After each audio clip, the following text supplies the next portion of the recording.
अगर आप अपने कंट्री को सही में आत्मनिर्भर बनाना चाहते हैं, तो हमारे एजुकेशन सिस्टम में हमें बहुत सारी चेंजेस करनी पड़ेंगी। वो चेंजेस क्या हैं, उनको जानने के लिए इस वीडियो को एंड तक ज़रूर देखें और हमारे चैनल रियल लाइफ स्कूल और real life kids play school को सब्सक्राइब ज़रूर कर लें।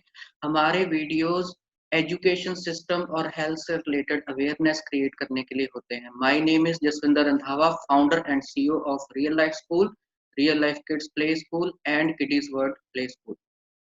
तो जो एजुकेशन होती है वो 2 तरह की होती है, एक है नॉलेज बेस्ड और दूसरी है विज़डम एंड स्किल बेस्ड।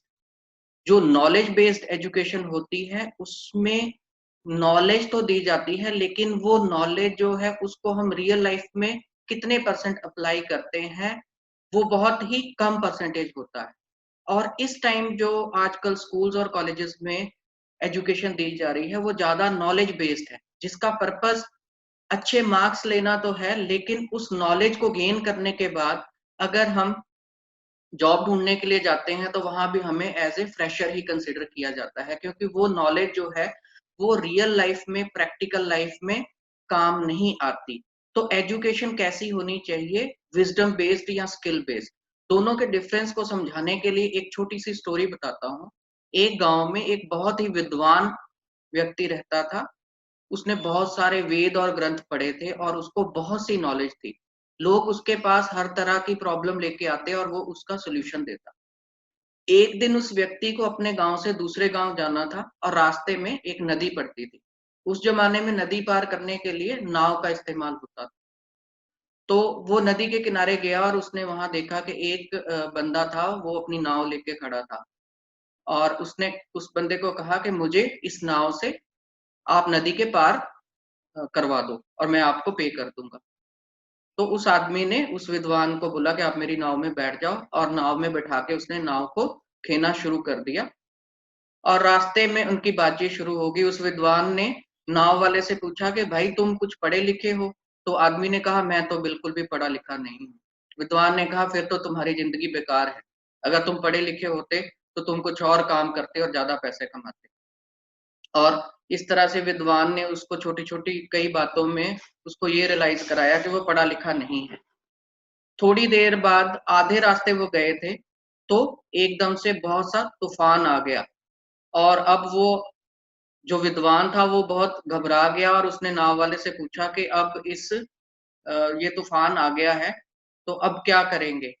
तो नाव वाले ने कहा कि आप तो विद्वान हो, आपको पता है कि अगर तूफ़ान की वज़ह से नाव पलट गई तो क्या करना चाहिए? तो विद्वान ने कहा हाँ, अगर नाव पलट जाए तो तैर के आप नदी को पार कर सकते हैं। तो नाव वाले ने कहा कि आपको तैरना आता है? उसने कहा नहीं। और नाव वाले को तैरना आता था। जब तूफ़ान आया, नाव पलटी तो वो तैर के बाहर निकल गया, लेकिन जो विद्वान आदमी था वो पानी में डूब के उसकी जान चली गई। तो इस कहानी से आपको क्या पता लगा कि उस पर्सन को नॉलेज तो हर चीज़ की थी, लेकिन उसके अंदर स्किल्स नहीं थे, उसको विज़डम नहीं था।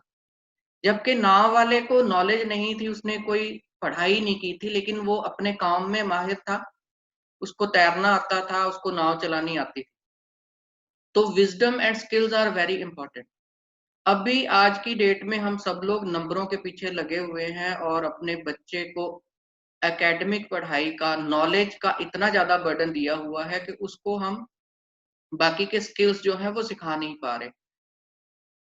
और लॉकडाउन के टाइम में स्कूल बंद हैं। अगर सरकार से मेरी ये बेनती है कि अगर हम जो नॉलेज वाला सिलेबस है उसको कम करके स्किल बेस्ड और विज़डम बेस्ड सिलेबस बच्चों को कराएँ, जो कि उनके लाइफ में काम आए। ऐसा सिलेबस कराएँ जो जिसमें लाइफ स्किल्स हों। उसको करने से बच्चे का विज़डम क्रिएट होगा और वो आत्मनिर्भर होगा। आज बच्चे घरों में बैठे हैं, तो पढ़ाई के साथ-साथ उनको छोटे-छोटे काम भी सिखाए जाएँ, उनको घर के कामों में हेल्प करनी। अगर इलेक्ट्रिसिटी चली जाती है तो क्या करना है?